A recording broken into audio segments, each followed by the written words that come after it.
Somerset prepared event.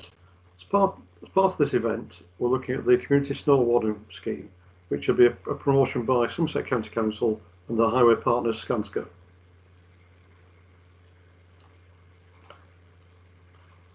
What does this involve? So the items that we'll look at are the background to winter service in a highway sense, legal requirements and so on, what Somerset County Council do as a highway authority, weather forecasting, specifically for winter weather conditions, decision making, again for what we do in winter, and the Snow Warden scheme with some description about the responsibilities and what can and can't be done. Okay, let's introduce ourselves. I'm David Peake. I work for Somerset County Council, and I'm the Highway Service Manager for Somerset West and Taunton. I've also been involved in delivering winter service in highways for 24 years. And I'm Sarah Bartlett. I work for Skanska, Somerset County Council's highway maintenance contractor, and I'm their project lead for the winter and emergency service area. And I've got 13 years of experience in winter service delivery, including as an operational supervisor of the crews undertaking the gritting, as well as a decision maker determining when to undertake winter actions and what those actions entail. Okay, let's look at the legal background to winter service. As you might imagine, there's a lot to it, and there's lots of various acts of parliament over the years have been evolved and delivered and put into law to cover this aspect of highways. So the main ones we're interested in are the Highways Act 1980, Section 41 and Section 150. So that was a modification that was brought in subsequent to 1980. The Roads and Transport Safety Act 2003, Section 111, and the Traffic Management Act 2004. There's a lot of legal stuff. Don't worry, it's not all that. It's not as bad as you think.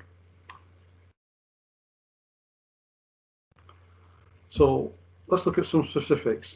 In particular, the highway authority are under a duty to ensure, as far as reasonably practicable, that safe passage along a highway is not endangered by snow and ice.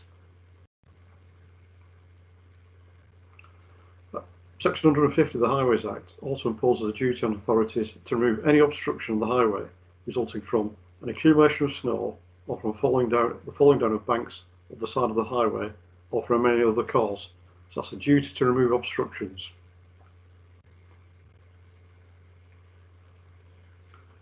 And in addition, the Traffic Management Act 2004 places a network management duty on all local traffic authorities in England, requires authorities to do all that is reasonably practicable to manage the highway network effectively to keep traffic moving.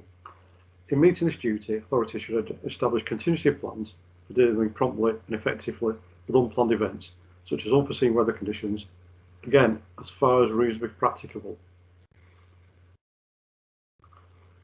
So we've got the legal requirements. We can also look at codes of practice, and we go for the well-managed highway infrastructure, which is a code of practice. So given the scale of financial and other resources involved in delivering winter service, it's not considered reasonable either to provide the service in all parts of the network and to ensure carriageways, footways and cycle routes are kept free of ice and snow at all times, even on treated parts of the network. So we do have duties to do as reasonably practicable, but not everything everywhere. So what does this mean? What we need to do is what's reasonably practicable. So we need to plan. So that's the adverse weather plan, and we produce one of these every year. We've done it for many years, and that sets out the criteria for the precautionary salting network. And that's the main network you see. You've seen all the big yellow gritters driving around the network. We only salt about 21% of the network, so it's only a fifth. We don't do everything everywhere, as we've talked previously, and I'm sure you appreciate. But which routes do we do? So to do that, we've developed a series of criteria based on the code of practice.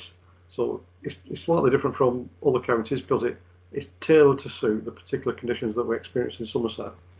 And that runs down from major and strategic routes at one end. We also provide lorry routes, access to critical infrastructure, such as water treatment plants and so on.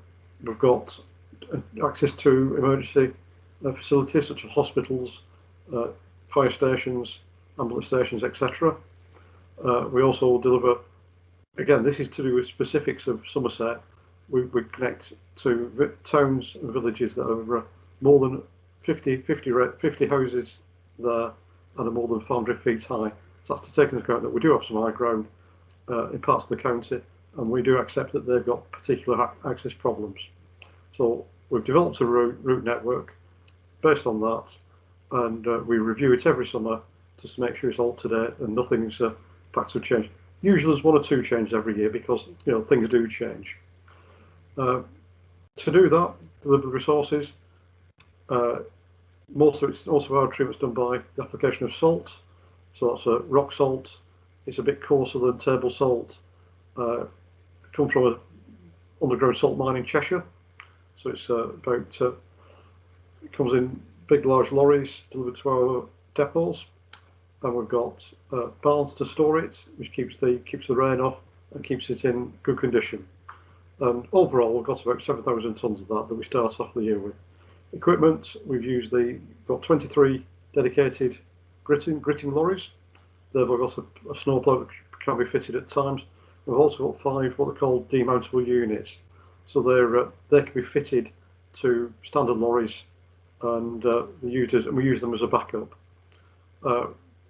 Personnel, we've got there's 23 routes.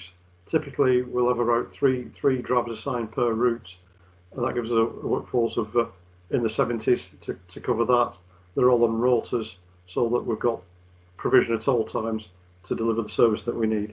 And of course, behind that, there's a management system to deal with weather forecasting, instructions, decisions, monitoring, communications, finance, and so on. So it's a big operation, and it takes up a lot of our resource.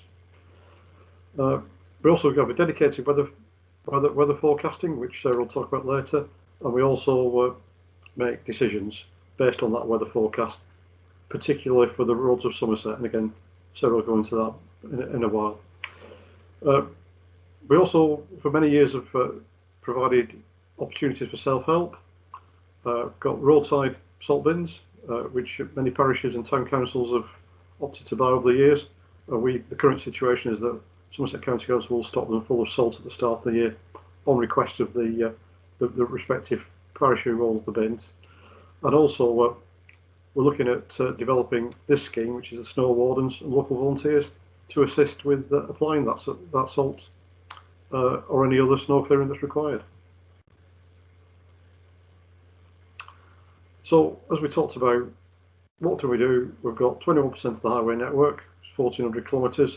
Seems a long way, but it's only about a fifth of the network, because in Somerset we've got about 6,500 kilometres of network, divided to 23 primary salting routes. We've got 7,000 tonnes of salt stored at the start. We will top that up and replenish it throughout the year as required. And snow clearing, we do some of that ourselves through the snowplows being fitted to the gritters. Also, extra salt can be applied at times. But to back us up with that, we've got 50 local contractors who might be farmers, agricultural contractors, or construction companies who will supply them with the snowplow, and they'll fit that to one of the powerful tractors, so they can deal with mainly on the local roads and that's to clear the snow. It doesn't supply salt, but it does clear the bulk snow off the road. We've also got some snow blowers as well, which can blow the snow out, especially when it's drifting in and it's quite deep. And that's typically used upon the high hills and plains of Exmoor and the Mendips, where winds are a particular problem, and the dry snow can blow into roads that are in cuttings or behind hedgerows, and it's to blow the snow out and give everybody else a reasonable chance of travelling about in those conditions. It can be very difficult though. We also apply, as well as the salt bins, we've talked about, which is about 1,000 in number. We've got about 400 salt bins, dumping bags on the untreated network. So they're on the roadside, and they've got raw salt inside them, and they're there for self-help by drivers.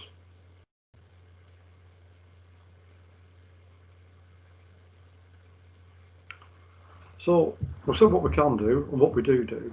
What can't we do? As you can imagine, we go back to the legal position of so far as reasonably practicable. So it's accepted we can't do everything everywhere, and just some things we just can't do. But so let's have a look at those things. So we can't guarantee to treat all roads that will be free from ice and snow all the time. What we do is we take account of forecasts, and we deliver a service to treat the roads, again, as reasonably practicable, but only on that limited network of 21%. But even so, they can ice up due to snow falling just after we've salted, or particular ice problems with runoff and so on. So we can't guarantee. So drivers, need to be aware of that and drive according to the conditions. As we said, we can't treat all our network. It's only 21%, and we can't clear all ice and snow and ice from our extensive network. And again, we try our best. We've got 50 farming contractors to assist us with this, but we can't get all the snowfall all the time. As you can imagine, it's a big network, and especially in widespread snow, when it comes down to lower levels, that's a lot of stuff to clear off the network. We can't work on the clear roads that are not part of the public highway, so that's another issue. So again, what we expect is that people who operate car parks and the like really need to look at their own network and their own resilience, so they've got their own measures in place. And to be fair, they do tend to do that. We can't provide salt for private property. Again, the salt we provide is for just sole use on the highway. And again, we can't treat or clear footways and cycleways. And again, that's a situation we find ourselves with just too much of it. So we've said what we can do, what we can't do, but what can other people do? You can ensure adequate salt supply for your own premises, for your own drives, and so on. And just think about it when you're into the winter, that you can obviously pop down the DIY shop or a builder's merchant and buy a bag of salt, and they're only a few pounds, and that can keep you going through the winter. Even table salt does the job. As long as you clear the snow in the first place, just make sure that you put some salt down afterwards, and that's to stop it refreezing, because that's one of the risks. Is the snow's usually not. You've got a bit of grip on fresh snow. It's when it melts, then refreezes, you can have black ice situation. That's when it gets really difficult to get about. So prepare in advance. Think about the winter's coming ahead, and buy your bag of salt in. Develop contingency plans for bad weather. So again, think about and this is to do with perhaps if you're a business or a parish council, think about your local area, what sorts of problems you've got, what can you do about it, and have you got any particularly difficult places? Have you got some vulnerable people living in your parish? Do you want to think about them? There's other organisations in the Somerset Prepared suite of events that will talk to you about that type of thing, and how you can work together to help the community. Heat weather warnings. We've all got, we all watch the news every day. They all say about the British, it's the thing we most obsess about is the weather conditions. Well, it's because it's so variable. We can't rely on any weather at any time. And throughout any winter, it could be mild and wet, or it could be cold and snowy. We just don't know, and we will just have to take what comes. But we do have good weather forecasts now, and they're on every day. Watch out, think ahead. Think 3 or 4 days ahead, perhaps a week ahead. Tend to the TV forecast and the radio forecast will cover those now. And generally, for cold weather, they are pretty good. We publish what we do. We communicate with the drivers out there, the road users, and we use on the internet Travel Somerset. You can access it through there, or if you're on Twitter, you can join our Twitter group at Travel Somerset, and you'll get the feeds that we produce every day, updating you what road conditions are going to be like and what we're doing about it. And again, you can follow Somerset Prepared at Somerset Prepared, and that's for more general information. Okay, Sarah. Thank you, Dave. So Dave's given a background on what SCC are able to do and what they're not able to do as part of their winter service delivery. And I'm just going to run through a background on how we actually do that. So firstly, we have a weather forecast, which delivers a forecast specific to the Somerset region, and in particular, specific for the highway network. This forecast is received 3 times a day and covers the following 24 hours from when we receive it. And the updates come through at about 6 o'clock in the morning, midday, and 6 p.m. The midday forecast we receive also provides a longer range forecast to cover the following 2 to 5 days. And this gives us a general outlook to enable some pre-planning. So, for example, this might say to us that we're going to expect some snow showers or a snow event coming up in sort of 3 or 4 days' time. And that would enable us to start pre-planning additional resource that we would need to put in place to deal with that. The forecast that we receive uses observed data from 9 weather stations that are positioned around Somerset. So some of those belong to Highways England and sit on some of the trunk network, and others actually sit on our own network. And you may have seen these around. There's a picture of one of them on the screen. That's what they look like. They provide predictions for the next 24 hours for road surface temperatures. So each of the weather stations has a sensor in the road surface that enables us to predict what the road surface temperatures are going to be throughout the night. They provide predictions for wind speed and direction, and that's important because it can affect how the salt sits on the road and stays in position. They provide details about expected precipitation, so whether there's likely to be some rain throughout the next 24-hour period or some snow, or it will also give us indications of potential fog or freezing rain as well. And they also have prediction around air temperatures, which do follow a similar pattern to road surface temperatures, but tend to vary by a few degrees to the road temperatures.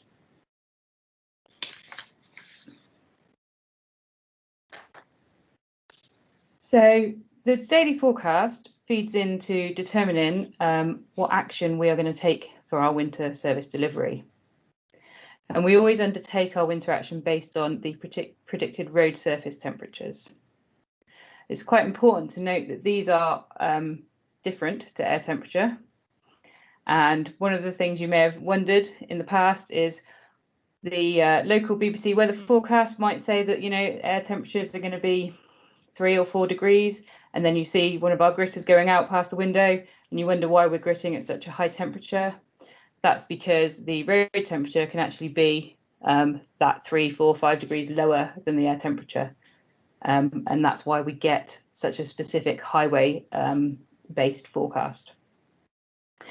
These can vary quite significantly in the start of the winter season, so sort of end of October, beginning of November time, and in the late season around the end of March, because the deeper ground temperature can vary significantly. So at the start of the season, at the end of October, the deep ground temperature is often much warmer than the air temperature, and that allows that deep ground temperature to radiate up through the ground, keeping the road temperature higher than the air temperature. Conversely, the opposite often happens at the end of the season, so you tend to get colder road temperatures in March than you have air temperatures. We've got a sort of suite of 3 different actions that we can undertake based on the forecast that we receive at midday each day.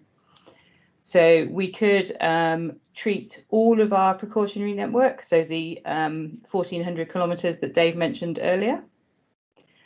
We could do a part treatment. So we've split Somerset into 4 different areas, which tend to have different geographical layouts. So, for example, as you can imagine, the temperature in the Mendips may be very different to the temperature that we would see in the Levels and central region of Somerset.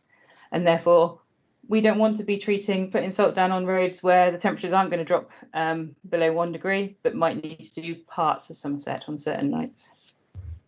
We can also make a decision to actually postpone our decision on winter action and await the evening forecast update.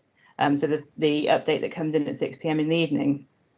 Generally, this is used when there's a very changeable forecast, with maybe showers coming through that forecast, and where there's a low confidence of exactly what's going to happen overnight.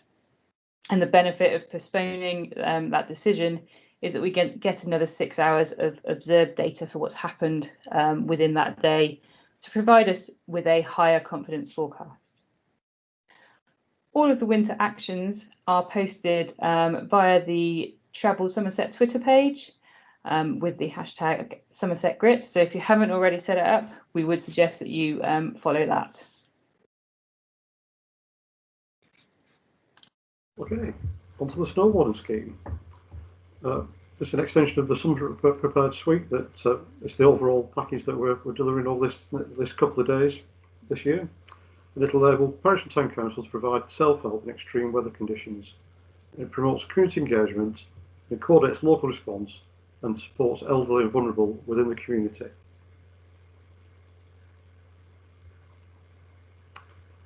Okay, who's involved? So Somerset County Council, the Highway Authority, and also local town and parish councils.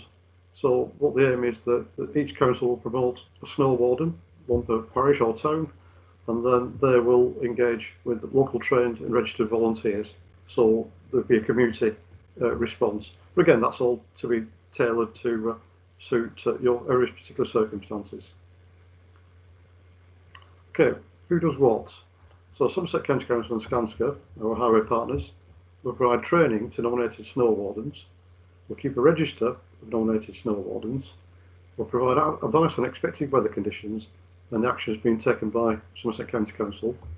We'll buy personal protective equipment, often known as PPE, and equipment on behalf of the parish council or town council at cost price, and provide public liability insurance cover to cover claims resulting from work carried out under the scheme. So it's very important this is just the result of what's been done, the removal of the snow and so on. Make sure you put some salt down after it. I think it's important to say that in recent years there's been quite a bit of discussion about this, what's the liabilities of clearing snow, and UK government's been very clear that as long as everybody's sensible of what they do, there's no liability to do with, or adverse liability to clearing snow and trying to do the right thing. The main thing is that you're sensible of what you do, and again, part of the training will involve what's a sensible approach to that. That will provide the necessary cover that you need for that. However, the other side of the coin is you've got to protect yourselves, and also the consequence of people being out on the highway doing things. So it's up to the parish or town council responsibility to ensure that appropriate public liability insurance cover is in place, and that will normally be put through the parish or town council's current insurance providers.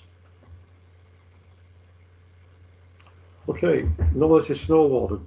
So they've got to be nominated as suitable by the town or parish council and registered with ourselves, Somerset County Council. They've got to receive and implement training from ourselves so they know what to do, and then pass that training on to the volunteers in their network. Agree to work within the advice provided by Somerset County Council and Skanska. Work to an agreed parish or town council plan.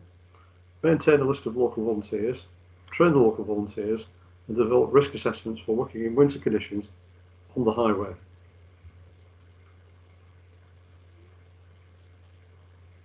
Okay, all the tasks that they do is order and store appropriate salt supplies, request replenishment of salt bins if appropriate during adverse conditions, receive and coordinate local response to weather alerts, organise and deploy volunteers to clear snow or spread salt in prolonged icy conditions, encourage responsible use of the salt within the community, and again, I think that's make sure that highway salt is used on the highway, and also, I think the thing is, you don't need to use too much of it. It's very powerful stuff, and generally a small amount of salt will have quite a big impact if it's done properly, and escalate details of serious situations if additional assistance is required.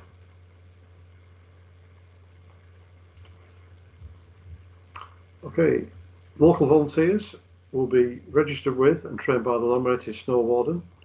They've got to be over 18 and capable of undertaking physical work.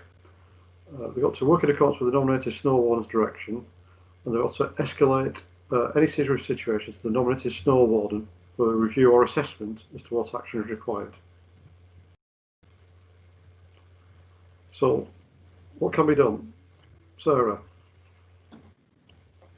Thanks, Dave. So, as a Snow Warden, what can you do? So you can purchase your own salt stock. This will enable a wider treatment of the network than Somerset County Council can provide. You can look to purchase your own equipment for spreading salt and or clearing snow. You could get volunteers to treat footways and cycleways to prevent ice formation. And this is something that Somerset County Council can't do as part of their service delivery. So it may be a real benefit for a town council, for example. You could arrange for clearance of snow from footways and cycleways as well. Maybe clear snow from minor roads, those roads where our farm contractors don't get to and our dedicated gritting vehicles aren't able to cover. But you need to be aware that there's obviously an increased risk associated with working in or on the carriageway. That's quite significant, and we'll pick that up a little bit later on as well. You also, as a snow warden, can coordinate parish response to a snow event or manage expectations of local residents as to what can and can't be done. But ultimately, the extent of the work that can be done is up to each individual town or parish council and their nominated snow warden. It's really your choice as to how active your parish council or town council and snow warden wish to be, how you wish to spend your funds on equipment and materials to self-help throughout the winter, or maybe your particular parish or town council has other priorities. This is likely to be dependent on the individual location for your parish and the typical difficulties that you encounter in an average winter. Products that are available on the market, so just to give you a feel for some of the things that you could look to procure if you wanted to. Your very basic snow shovel. I'm sure we've all seen these in B&Q. Very simple, but can certainly help clear sort of pathways to vulnerable people. Then we've got a bit more of a bit more technical sort of snow shovel and snow clearance here, be able to clear a little bit more in one go. Then we move on to mechanical means of snow clearance. So this, as you can see, has got a small plough on the front, so it could be used for snow clearance of footways, for example, pushed along by someone, but you have got obviously the engine there to help with that. We've then also got, so these are salt spreaders. So again, these are just pushed along by someone and they spread salt as you go along, and that manages to spread the salt further. So as Dave mentioned previously, you don't need a huge amount of salt in any given area for it to work. So typically we would put about 7 grams of salt in any metre square in a normal treatment out of the gritters. So these help you to sort of make sure you're not putting too much salt down in one go and can cover obviously larger areas. And then moving on to some of the bigger equipment that's available. If you've got a local resident or farmer that has a truck and would be willing to support, you can get sort of a small salt holder like this that would fit on the back of a pickup truck, or ultimately you can go all out and you can get a full, effectively a demountable body that you can fill with salt, similar to how we use if we have a breakdown of our dedicated vehicles. And this one even has a plough that could be fitted to the front of the pickup truck as well. So a couple of different options there on the sort of equipment you could look at if you wanted to. Just wanted to touch on some general guidance. There are obviously some risks associated with salt and clearance of snow and ice. So if we look at salt storage first, there are some considerations that need to be made with regards to this. So salt can be particularly damaging, so you need to make sure that it's stored away from watercourses. So if as a snow warden or a parish town council you were looking to procure some salt, you need to consider how you're going to store that. It needs to be away from watercourses and drainage systems. It needs to be kept dry and under cover. Now that doesn't mean it has to be in a barn as we have it in our depots. You could have it on a hard standing with a suitable cover that can be held down in place. It also needs to be in a secure location so that sort of children and animals can't get in and get into that salt pile and potentially get injuries from that. You'd need to risk assess any manual handling activities. So think about how you're going to load the salt into one of the vehicles maybe that you've just looked at, or how you're going to move it around your parish. And also consider the accessibility for delivery and use of that salt as well. So general other safety considerations. So Snow Wardens, along with their parish or town council, would need to undertake risk assessments for any activities that are due to be carried out. And you'd need to consider things like suitable clothing and footwear. High visibility clothing. So if you're working on the highway on the footway or the carriageway, you need to make sure that you're wearing some high visibility clothing. Ensure one person is responsible for coordinating the volunteers and keeping a record of who is working where, and keeping in touch with those people every hour. So they're going to be working on their own. There's in conditions that, you know, potentially are poor weather conditions and poor visibility. You need to make sure you've got that keep in touch system in place. Work together if possible. It depends how many volunteers you've got and how wide the area is that you're covering. And also assess the traffic. If you think that it is unsafe to work, you should stop work.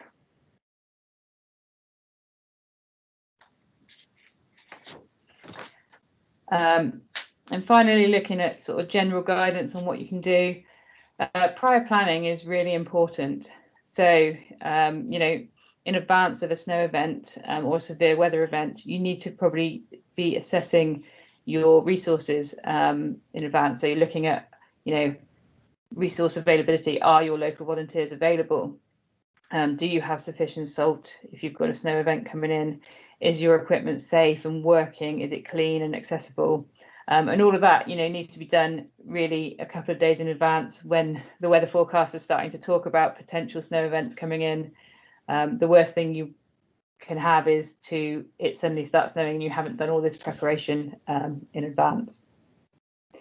Also keep records of what has been done. So this, you know, can be particularly important. It can certainly help the county council as well to understand exactly what was done when and how we could maybe improve in future snow events. And keep a record of any reported problems that still need to be actioned as well. Vitally important, only work if it is safe to do so. So if your plans are to go out and treat before the formation of ice or to clear some snow that's on the road, only do that if it's safe to do so. Every volunteer and snow warden must be briefed to understand undertaking a dynamic risk assessment on any given site that they go to make sure it's safe.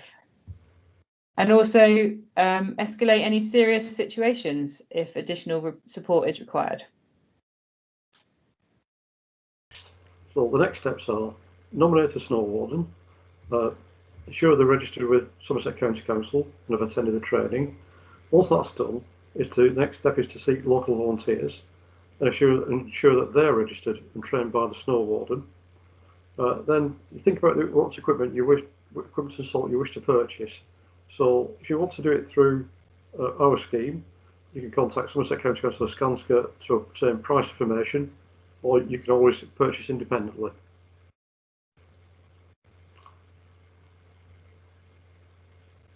And how do you contact us?